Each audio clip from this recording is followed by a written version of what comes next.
네, 시황센터입니다. 걱정했던 것과 달리 순조로웠던 옵션 만길 어제의 상황이었습니다. 그 에너지가 오늘까지 이어지면서 2010포인트 위에서 강력한 힘을 받으며 출발했던 코스피 지수였습니다.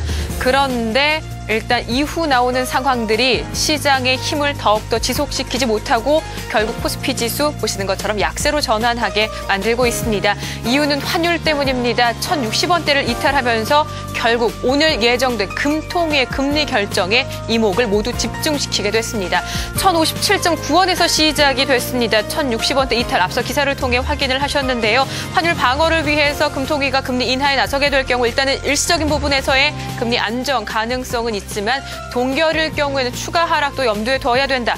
여기에다가 오늘 엔화 약세가 조금 더 지속될 것이라는 염려의 목소리도 조금씩 커지고 있는 상황입니다. 일단은 시초가보다 조금 더 아래로 움직이고 있죠. 0.25% 하락으로 1,057.8원에서 달러원 환율 움직이고 있습니다. 그렇다면 이와 연동돼서 먼저 체크해봐야 할 업종 결국에는 수출주입니다. 조금 전에 금리 동결했다라는 소식이 나오게 됐는데요. 추가적인 하락 가능성 조금 더 염두에 두면서 수출주 관련돼서 움직임들 지켜봐야 될 것으로 보입니다. 현재는 큰 변화 없이 1,057.8원에서 움직임 나타나고 있습니다. 1차적으로 IT 쪽에서는 큰 흔들림이 없는 상황입니다. 지금까지. 그런데 일단 시간 지나면서 관련 종목들 하락이 조금 나오고 있네요. 삼성전자도 어제 153만 원대 회복이 됐고 오늘 154만 원대 거의 155만 원대 근처까지 올라갔었습니다. 그런데 현재 보시는 것처럼 153만 9천 원으로 상승폭 조금 줄어들고 있고요.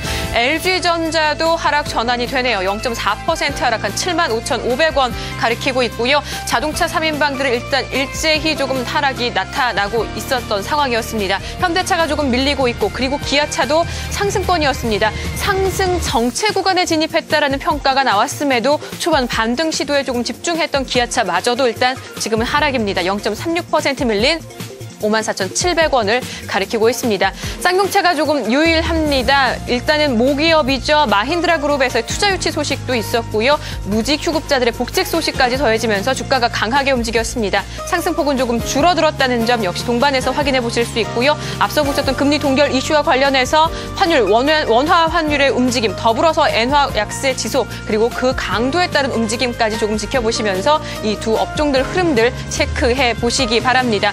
전체 업종 분위기 그럼 조금 더 짚어봐야 되겠어요. 운송장비 업종은 조금 일찌감치 하락으로 보여졌고요. 전기전자 업종 개별 종목들이 힘은 조금 빠지고 있는 상황이지만 상승 쪽의 힘이 조금 더 지속됐었습니다.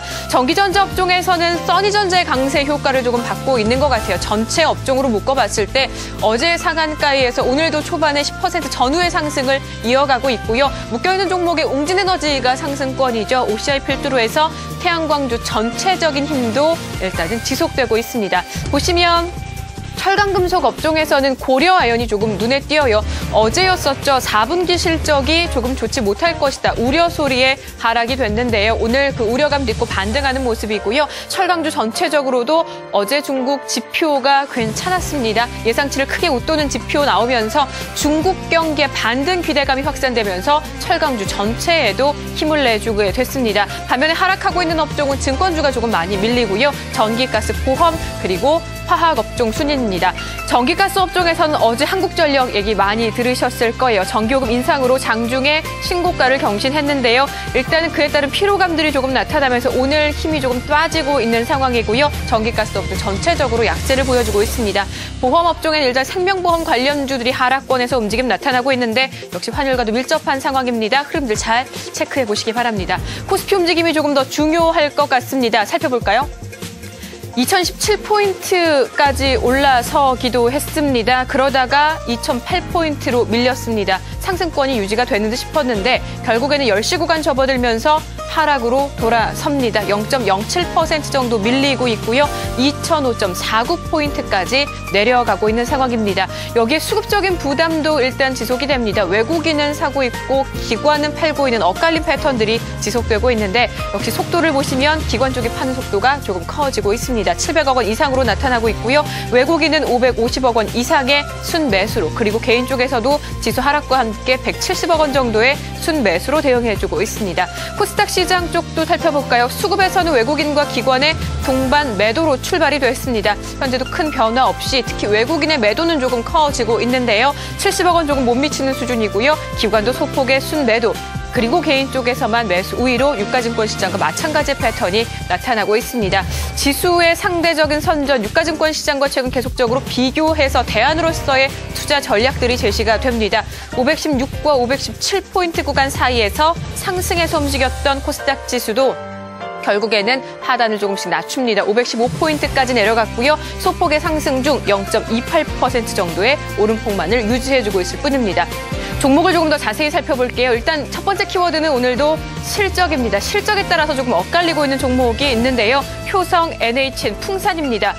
상승률만, 움직임, 등락률만 보시면 모두 실적 전망치 안 좋은가라고 생각이 드실 겁니다. 그런데 실적에 대한 우려감을 갖고 있는 종목은 효성뿐입니다. 3%대 하락으로 67,600원 가리키고 있고요. NHN과 풍산은 실적 안정화될 것이다. 기대감이라는 타이틀이 붙었는데 결국에는 시장 전반적인 분위기 이겨내지 못하고 초반 상승폭 내주고 지금은 보시는 것처럼 하락으로 돌아서고 있습니다. NHN이 0.4% 정도 밀리고 있고요. 풍산도 0.6% 하락한 32,550원 가리키고 있습니다. 코데지 컴바인이 성장 중이에요. 6%대 상승이 나타나고 있는데요. 최대 주주 매각설이 나오면서 시장에서는 기대감 섞인 재료로 인지하고 있고요. 보시는 것처럼 1,170원대 6%대 상승을 보여주고 있습니다. 동아제약이 조금 아쉽습니다. 최근 제약주가 상당히 주목을 받았고 일단 신고가 행진들을 앞다퉈 보여주고 있고 그 안에서 동아제약도 한몫을 했습니다. 어제도 장중에 127,500원까지 올라서면서 신고가를 보여줬는데요. 오늘 소폭의 상승권이지만 일단 강세 소폭의 상승을 보여줬습니다. 올해 투자, 특히 R&D, 연구개발에 1,000억 원을 투자하기로 했습니다. 지난해보다 18% 정도 증가한 수준인데요. 그 같은 기대감의 소폭의 상승권을 유지하는 듯 했지만 결국에는 지금 보시는 것처럼 이 종목 역시도 상승폭이 반납이 됩니다. 보합권에서 123,500원을 가리키고 있을 뿐입니다. 오후장 흐름까지 그리고 오전장 흐름들 조금 더 자세히 지켜보셔야 될 것 같습니다. 지금까지 10시 구간 시장 상황 모두 살펴봤습니다.